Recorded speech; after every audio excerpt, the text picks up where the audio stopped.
алейкум, Кыргыз элим, кыргызстандыктар. Москва шаарынын көчөлөрүнүн биринде кетип баратам.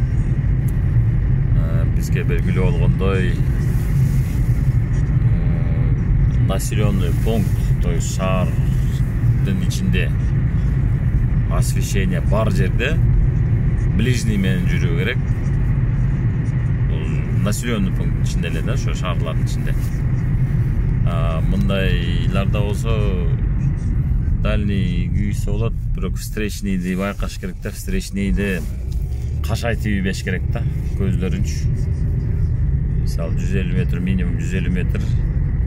Даже андан көп деле болсо болот, 200-300 маргайт этсе, значит анын көзү көрбөй деп да.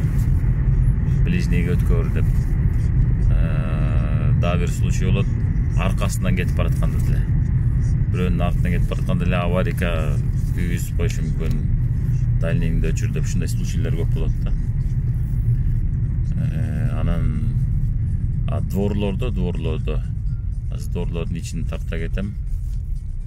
Ближнийде жүрөм да, ошо дворлордун арасында силер акырын айдаганга аракет кылышыңар керек да.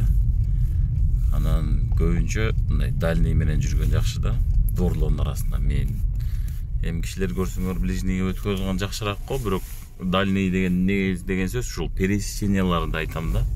Ближнийде жүргөндө бул жакын каралыкты освещать этет да. Дальний кылып алсаңар двордун астынан түнчүндө. Могу пересечениялардын силердин фараңар жерден көрүнгөнү ушул жакшыраак да. Ближний кылып койдуңар, көп байкабай калышы мүмкүн. Катуураак жүрүп алган машиналар сүзүп алганга мындай сүзүп албаш үчүн дальний кылып алган жакшыраак да. Эми кишилерге карайсың, кишилер болгондо ближнийге кое аласыңар го. Дворлордо ПДда каралган 20дан ашпаш керек.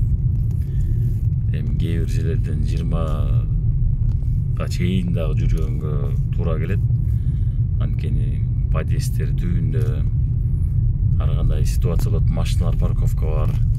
Машиналардын арасына чыга алышат элдери. Мастар чыга алышы мүмкүн. Жаш балдары ойноп чыга алышы мүмкүн күндүз.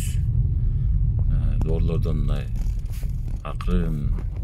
акырыныраак айдагаң зарыл да.